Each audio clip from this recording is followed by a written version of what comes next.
دربار سلیمان علیہ السلام لگا ہوا ہے۔ بلقیس ملک سبا سے حاضر خدمت ہونے کے لیے چل پڑی۔ جب بالکل قریب آ گئی اور حضرت سلیمان نے اپنے درباریوں سے کہا کہ مجھے تخت بلقیس چاہیے، جنوں میں سے بڑا قوی ہیکل ایک جن نے کہا حضرت یہ خدمت میرے سپرد رہی، میں لے کر آتا ہوں۔ کب لاؤ گے؟ اس نے کہا کہ میں دوپہر تک لے آؤں گا۔ وہ کوئی 7 والی گلی میں نہیں پڑا ہوا تھا، وہ 1 مہینہ جاتے ہوئے لگتا تھا، 1 مہینہ آتے ہوئے لگتا تھا۔ کوئی چھوٹی سی ڈبیا ہو جیب میں ڈال کے لے آنا ہو تو پھر بھی 2 ماہ چاہیے، لیکن وہ تخت 60 ہاتھ چوڑا تھا، 80 ہاتھ لمبا تھا۔ شرن جب ہاتھ کا لفظ بولا جائے کہ اتنے ہاتھ لمبا تو وہ کونی تک ہاتھ ہوتا ہے۔ یہ 1.5 فٹ کا آج کل ہمارا ہاتھ ہے، جب لوگ بڑے ہوتے تو سائز بڑا ہوتا ہوگا۔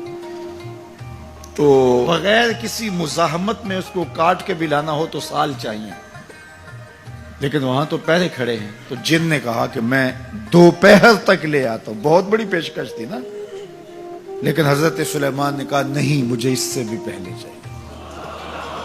شان ہے نا، مجھے اس سے بھی پہلے چاہیے۔ وہ تو آ گئی ہے اور اس کے آنے سے پہلے چاہیے۔ اب جندوں میں جو سب سے طاقتور تھا اس نے تو اپنی پیشکش رکھی کہ میں تو اتنا کر سکتا ہوں کہ دوپہر تک لے آؤں۔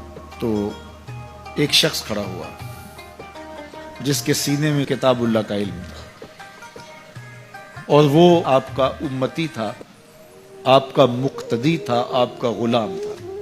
وہ کھڑا ہو گیا اور اس نے پیشکش کی، حضرت یہ ذمہ داری میری رہی، میں لے کے آتا ہوں۔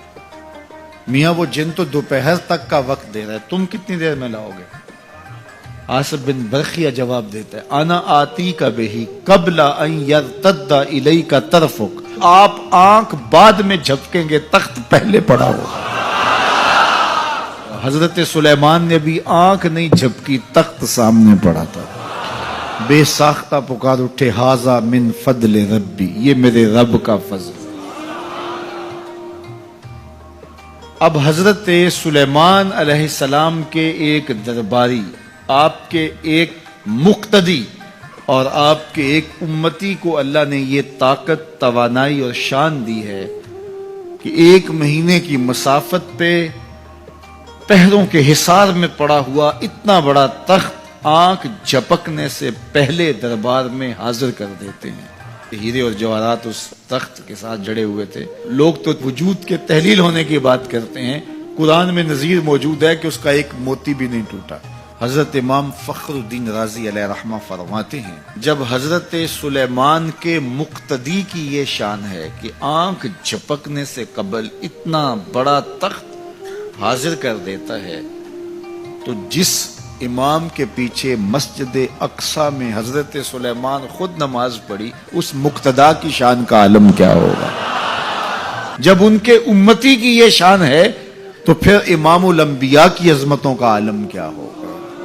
تو آنے واحد کے اندر تخت بلقیس کا حاضر کر دینا یہ نظیر ہے اس بات کی کہ ایک جگہ سے